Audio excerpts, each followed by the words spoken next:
People tend to only worry about the big numbers as it pertains to their investment, but the small things are what adds up. What did I learn from that about Bitcoin? Everybody is so focused on one Bitcoin. They're not thinking about Satoshis.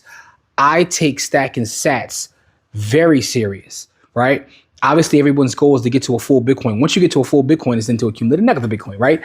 But the fact is, those are made up of Satoshis. So if I keep an eye on my Satoshis and I focus on stacking my sats, getting the full coins will take care of themselves. You know what I mean? I want to be a Black Hawk as it pertains to stacking the sats.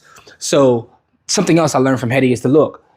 It's okay to look at the big picture, but sometimes you got to focus on those small things, and then those things add up to taking care of the big stuff.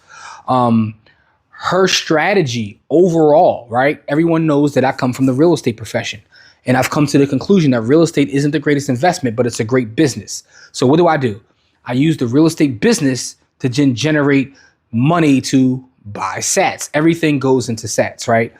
Hedy Green's business philosophy was very simple. She said, keep a profitable business, take those profits, avoid debt and margin, and then invest those profits and let those profits grow.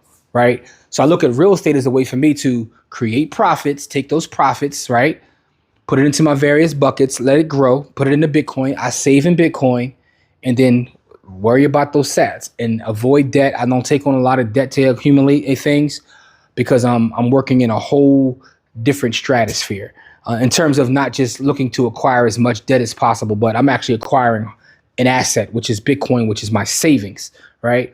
Profitable business. Take the profits from those business and put it into something that's going to grow.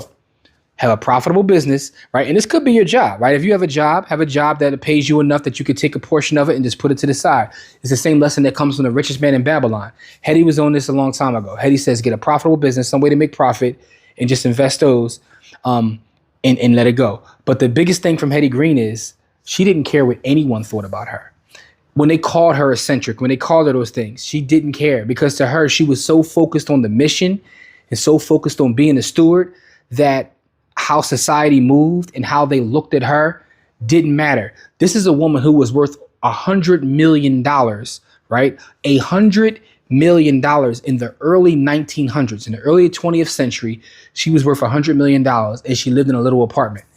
And they would ask her questions like, why don't you have a big estate like some of the folks who had resources in the Gilded Age? And her response was, for what? Like, who am I trying to prove something to? Like, these folks are trying to prove something because they don't feel good about themselves. I feel good about myself. I don't need those things. And that's powerful.